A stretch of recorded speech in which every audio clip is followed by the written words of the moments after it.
Díomh cáirde an cédal síos brunam ma buchas de unsin a socht an cura a thuirtlam a bheith I bhur láthair an codáil anatháchtach seo sa Parc an Crocaigh agus brunam mo chun féin agus chun an rialtachas agus beag an tíise gáin sa tránóna gab ma fuair buchas agus ma cagardagus de gach duine atá bailithe a socht an bheith obair atá se bheith dhéanamh gach lá chun an gná duine sa pobl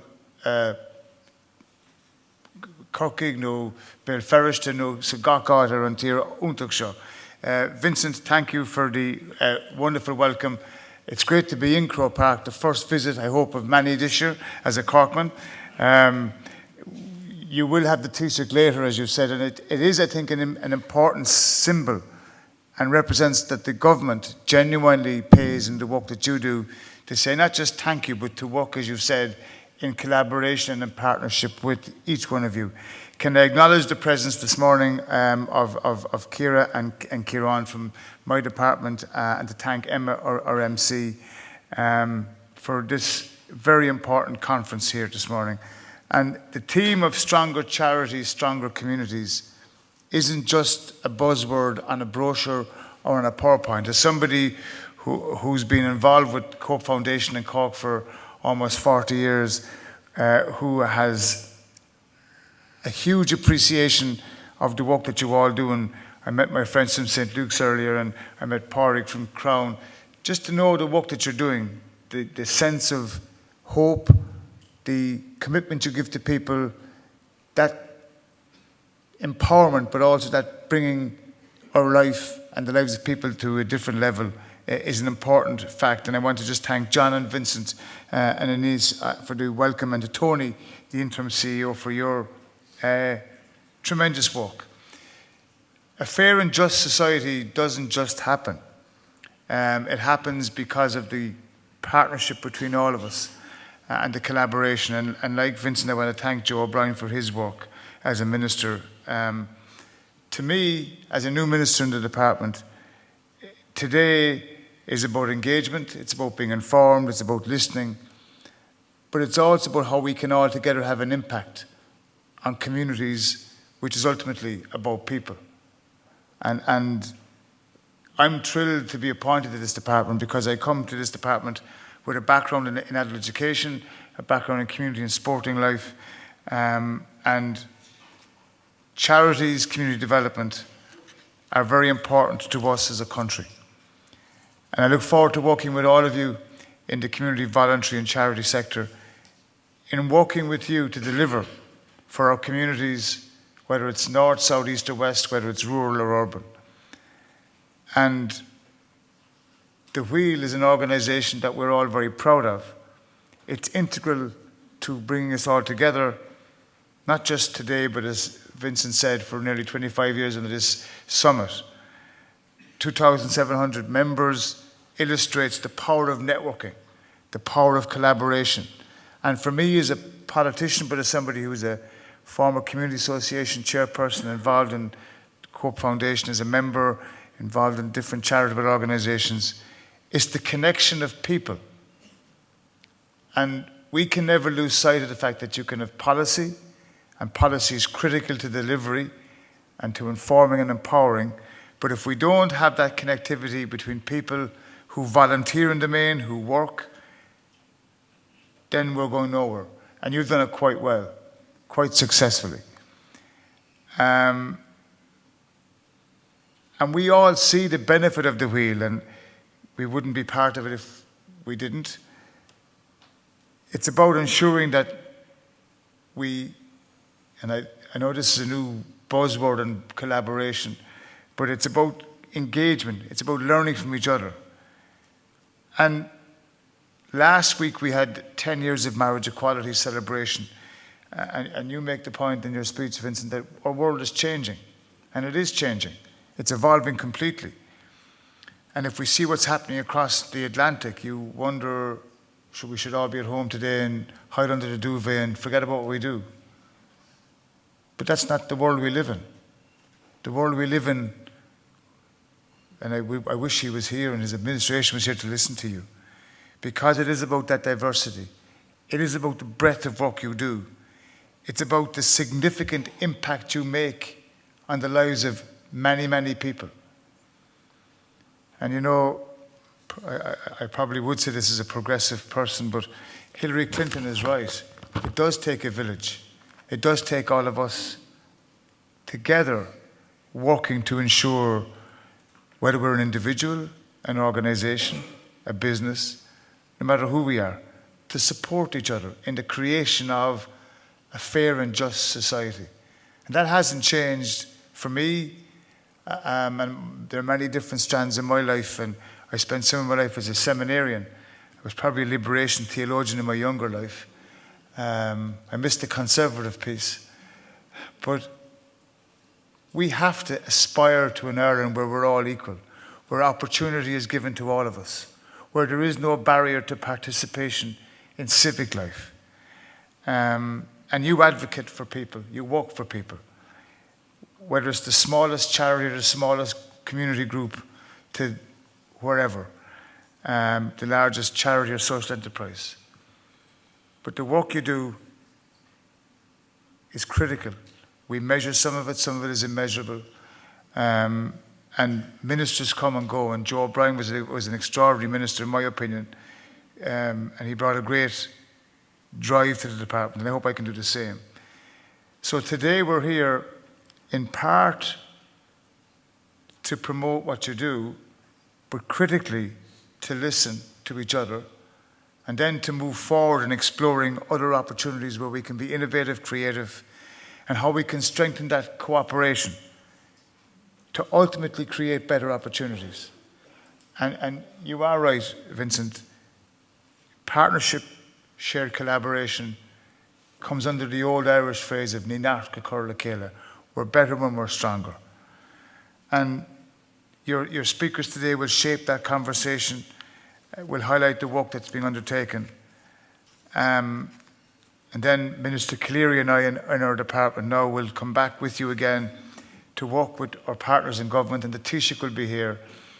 And it's about us ensuring that we support you, work with you in delivering for people. And as part of that, it's about ensuring that the challenges that we face, that we must overcome, it's about that resilience piece. But it's about ensuring that the sector that we all are very affirmed by delivers and is critical to our programme for government, which we have made it quite central to.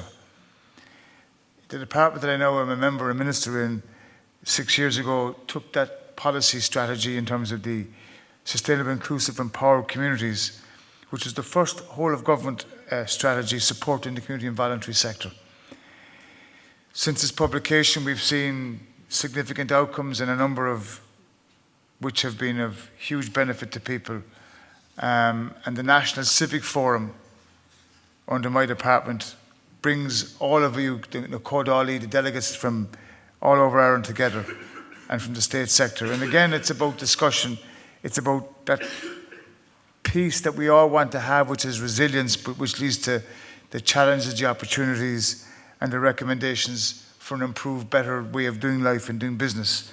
And about policy, which is co-designed to ensure that we do have better outcomes. The third Civic Forum was held last year in Dublin Castle, and I do hope that this year, and I'm engaging with officials in exploring the options for this year's Civic Forum can be held, and that we take the valuable learnings from your plenary session this morning. And I know you've got Alexandria of the European Civic Forum with you to discuss the current challenges faced by civil society at the European level, but also that we see how the sector here can respond and how we can then put all of those pieces together. And I should acknowledge Donald Gagan, who's here, who's a former member of the steering committee with government. And Donald, thank you for your public service, and I wish you well in your new endeavour. You brought a great, I think, civic part to our programme for government in the last government, so thank you for your work in that, and I wish you every success. And that illustrates the importance of and the need for partnership, but also being transformative and challenging each other in the context of a shared ambition. And we may come from different backgrounds with different approaches. And that's okay. There's a great, I'm a very strong believer in you can come from a different approach because I learn, I listen. Or I should, and I hope, and if I don't, tell me.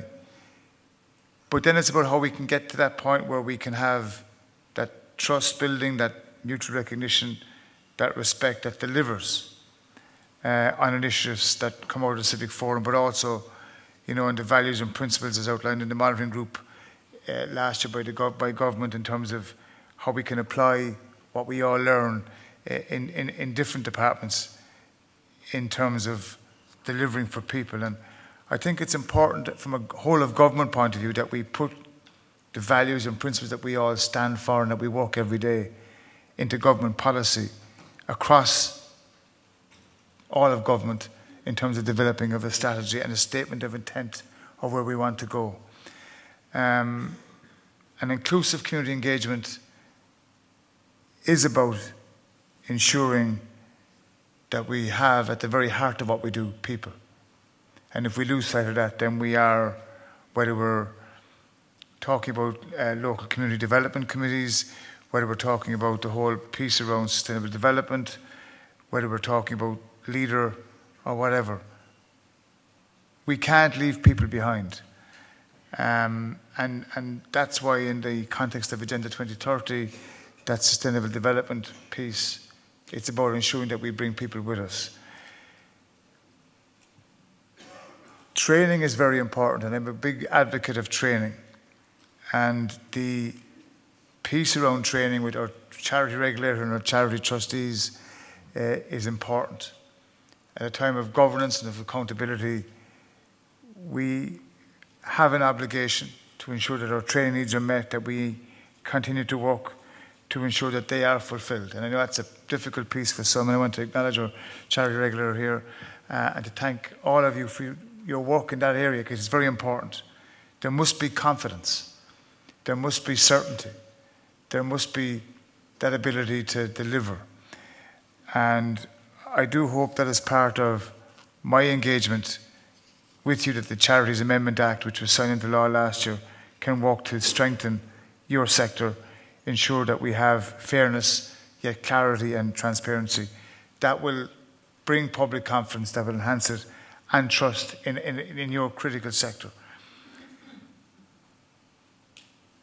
You are well aware of the different funding streams that our department announces, and the Community Recognition Fund announced again earlier this year, which will again later this year be delivered by Minister Cleary, illustrates the importance of providing support in an urban and rural setting for community projects, which again is about building bridges, making people feel welcome, giving them the tools and the resources to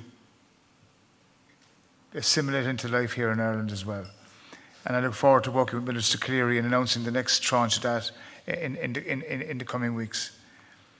Equally, many of you have expressed to me the whole piece around funding and the need for perhaps more multi-annual funding in terms of the costs of national community and voluntary organisations in delivering services and supports. And I've listened to you about that, and I know that the Social Inclusion and Community Activation Programme, again announced last year and again will be announced this year, is an important part of that. And equally, the whole LEADER programme piece, which is at a European level undergoing analysis and commentary, is one that my department are committed to delivering on. And for me, that social enterprise model through the community service programme, which supports community-based organisations, is an important part. And again, it's linked to that multi-annual piece. I've heard the comments about that as well. And later this year, we'll again be looking at the local enhancement programme in the context of the fund in supporting and providing assistance to community and voluntary group. And can I join with Vincent in thanking people for the work that they did in response to Storm Owen, which again shows the importance of this sector. Can I on a personal level and a governmental level, welcome the announcement of the approval of an agreement for health and social care workers who are employees outside of our department's remit in terms of responsibility, which was reached at the Workplace Relations Commission. That's an important decision aimed again at ensuring that people are valued, and I know that our department is anxious to and continues to progress a number of further strategies in terms of staff and workers in the community and voluntary sector. We just celebrated National Volunteering Week last week, and I want to pay tribute to all of our volunteers. Our life is better because of volunteering and volunteerism. It is the cornerstone of our society, and I know that in my own city and county of Cork, it generates and drives community spirit, drives social change, and provides valuable services in society and in communities, especially, as we said, in times of need. Our national volunteering strategy, which the Wheel was involved in the development of, is an important one, drawing to a close, and the new programme for government, Securing Ireland's Future, has a very firm commitment to publishing a second strategy. And work is underway in our department in that, and I hope that in coming weeks, rather, we'll make a call on your knowledge and your expertise as part of that process, because that's an important strategy. I'm struck as I visit the country, around the country, that we're blessed with the volunteers that we have. But many people say to me, Minister Jerry, we need to strengthen our support base. We need to enhance that infrastructure, putting in place best practice and making sure that support for and recognition of the value of volunteerism is sustainable into the future. And that's something I'm very anxious to progress. And I think that that's something that I will do, and I hope that as part of the National Philanthropy Strategy, but also in other parts of our department, that we will be able to work on that.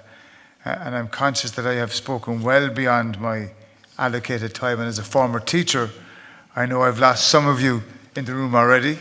As you can tell, I'm not that precious about the length of the speech, but I am importantly precious about saying thank you to you. Because I don't just say it because you live it and I know it every day. And I have huge admiration for you. And I want to assure you that as a minister, with my officials in the department and with Minister Cleary, that you do incredible work. Some of which I know you might think at times government doesn't value, doesn't appreciate, doesn't perhaps understand. But we do. Vincent, I'm told by a bird, is stepping down his chair soon. And I want to thank him for his successful term. Being an Antrim man domiciled in Dublin isn't easy, but being chair of this organisation definitely isn't easy at times. But I want to just thank you most sincerely. I can see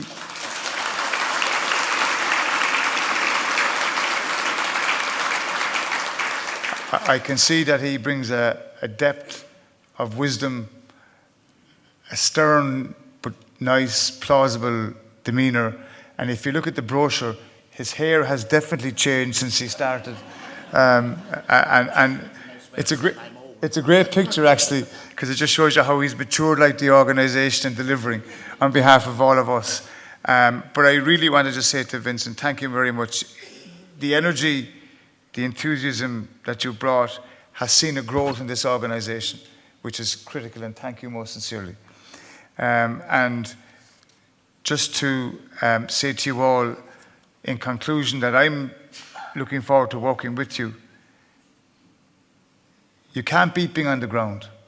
I like going out visiting because you see it firsthand, but you also understand, as you said, the challenges. And we are all about, and if we're not, then we need to reflect on that, building a more inclusive and just society, as you said. So thank you for today. Enjoy this wonderful event. It isn't just about the policy, it's about you as friends networking and learning from each other. To have two Corkmen in Croke Park is a good omen, I hope. The Taoiseach, to be fair to him, does come from a similar viewpoint. He's very on the ground as well, and I know you look forward to hearing from him. Just remember, Your work is important.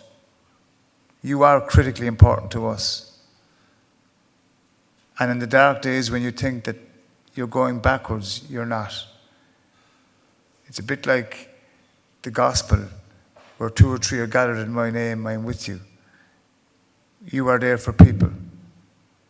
So, as I always say, and I said it earlier, Ní Nacht Go Curla Céile, Gur Magadh.